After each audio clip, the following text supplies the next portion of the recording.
Hey everyone, welcome to another episode of the Launchpad webinar series. In the last episode, we spent our time talking about the things that you can do to create a compelling brand. In this session, we're going to take into consideration the fact that if we've got a good idea, chances are we're not the only ones. So we're going to be focusing on what you can do to stay ahead of your competitors in 2025.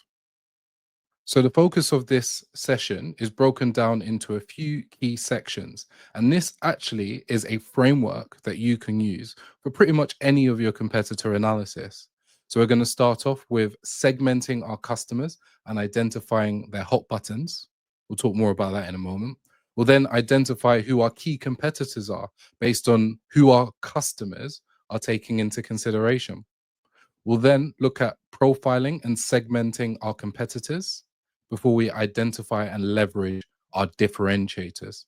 Finally, we'll have a bit of a conclusion and hopefully give you some pause for thought and any reflections that you might have. So, getting right into it, segmenting our customers. So, the first thing we want to do when developing a competitor strategy is understand who our customers are. And there are a range of ways that we can do that.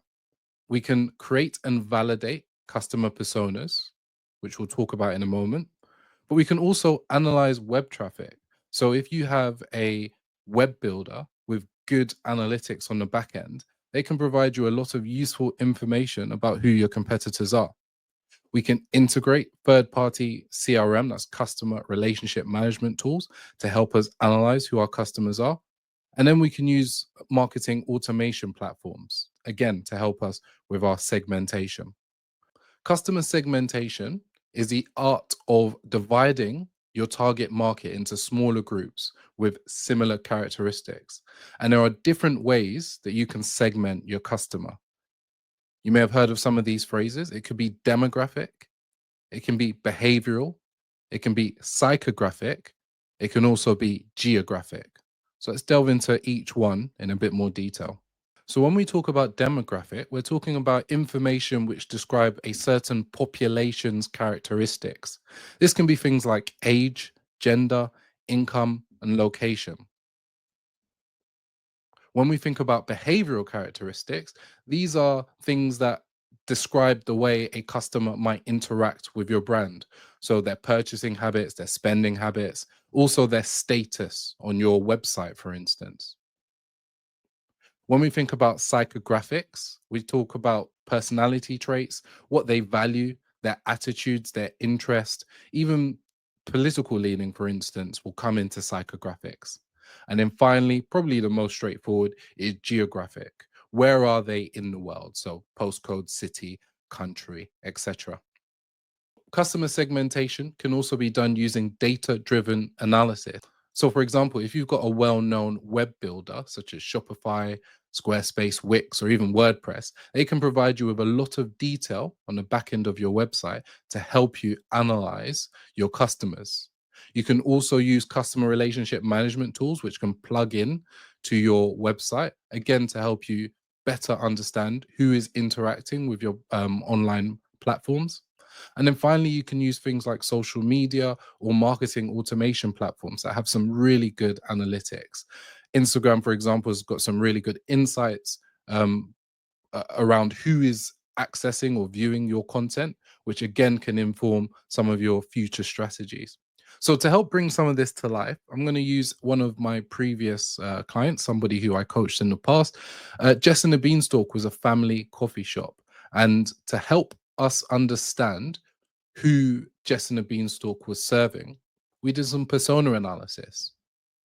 So this is a very high level view of the type of persona analysis that you might want to conduct. And what this helps you understand is the different types of people interacting with your platform, but it also helps you understand who they might be looking at as alternatives. By understanding who your customer segments are, you can then start to identify some common themes, some common concerns or customer hot buttons which relate to them. So based on the persona analysis that was done, we identified a few key hot buttons. So managing on a budget and making savings was one. Spending more quality time with adult friends or like-minded people was another. finding exciting family friendly activities to take part in, and also ensuring their families are healthy. So, by understanding that these are some of the key things that our target audience care about, we can start understanding how we measure up in terms of addressing those customer hot buttons versus our competitors. So, we've done some customer segmentation. Now we can go through the process of identifying our key customers. And there are a range of different ways that you can do that. First of all, search the web from the perspective of your customer. So put on their shoes for the moment and imagine you were them. How would they find the product or service they were looking for? You can ask your existing customers to fill out surveys, directly asking them, before you purchased from us, who else were you considering? You can see who your customers are following on social media. So you can also attend events that your competitors might attend. Now, once you've identified your key competitors, you can then go through the process of profiling them. And there are a lot of free resources that can really help you get some detail as to who your competitors are. So, one would be their LinkedIn profile. Have they got a LinkedIn profile? And what information is available on their LinkedIn profile? This can be about number of employees, who their employees are, what their mission statement is, etc. Company's House is another one if you live in the UK. So if you are in the UK, every business must register on Company's House. And this is also a really good resource to provide you with useful information. You can also look at online company directories. So I'm constantly having to uh, get my name removed from some of these online company directories, but they are a useful resource if you are trying to find out information, even contact information of some of your competitors. Finally, you can look at reviews, online reviews, whether it be Trustpilot, Yelp, or Google reviews, that can help you understand how do customers perceive your competitor. It's also important to understand that there are different types of competitor. And I'll just highlight three distinct groups. So you have direct competitors. They normally have the same or similar product, and they typically have the same approach to solving the customer's problem. You have indirect competitors, and they typically would have a different product in the same category, and they would potentially have a different approach to solving the customer's pain.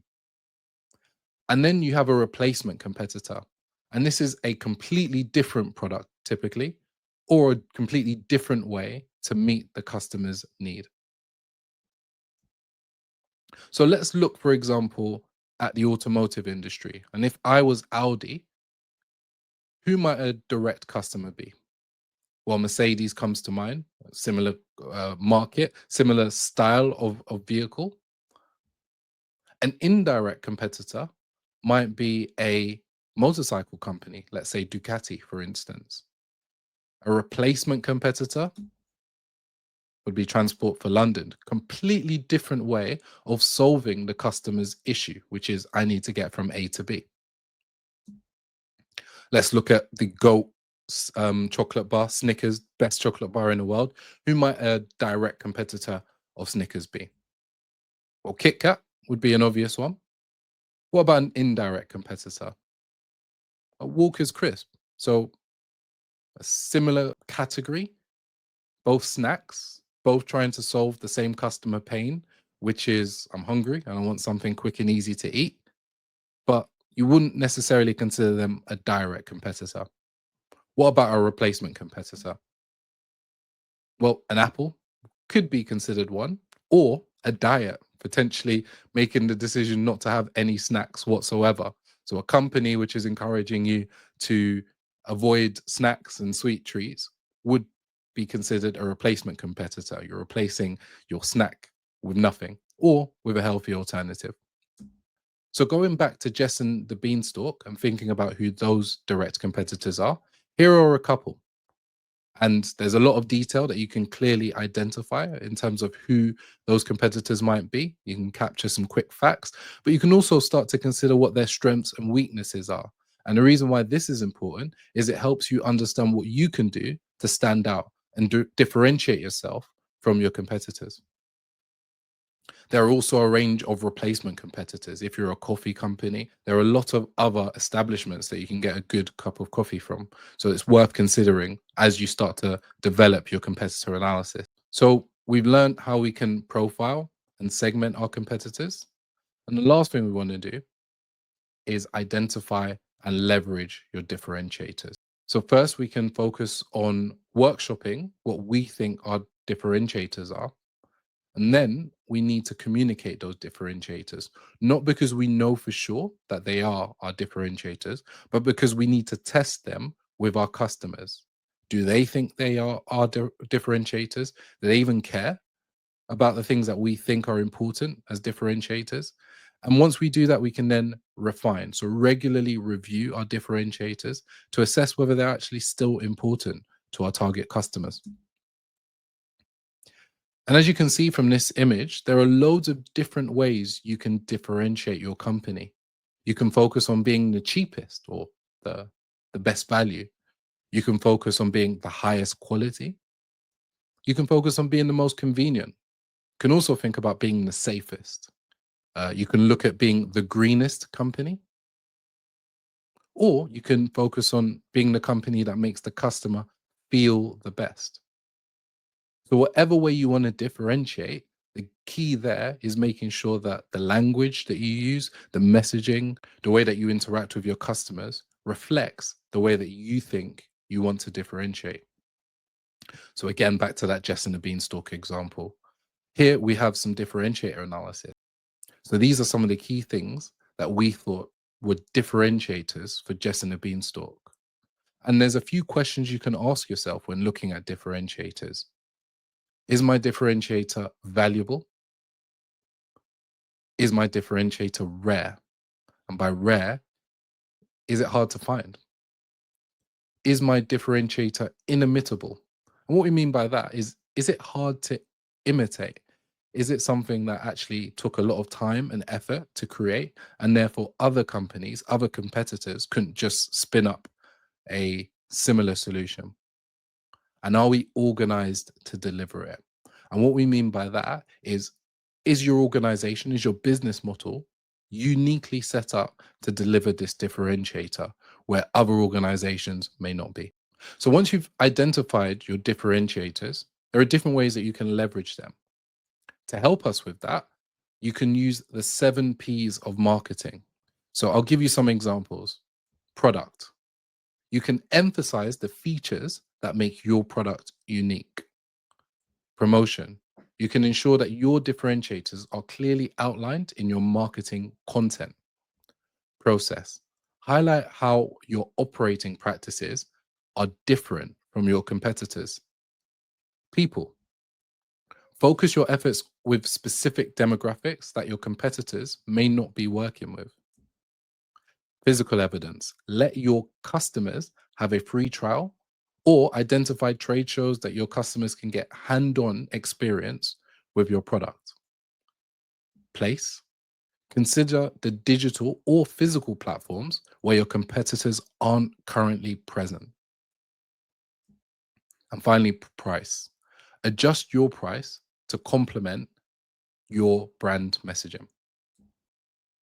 So there you have it. That is the framework that I would recommend you consider as you are looking at developing a competitor strategy. Now, the key thing to remember when you put a competitor strategy together is your landscape is always changing. So this is something that you should review regularly in order to make sure that you're still competitive. So hopefully that was useful. As you know by now, these sessions come out on YouTube a few weeks after the webinar session takes place with the Launchpad community. So if you're interested in joining, by all means, reach out, get in touch. The link will be in the description somewhere below. If not, I hope today was useful and you took some useful information away, and I'll see you in the next one. Take care.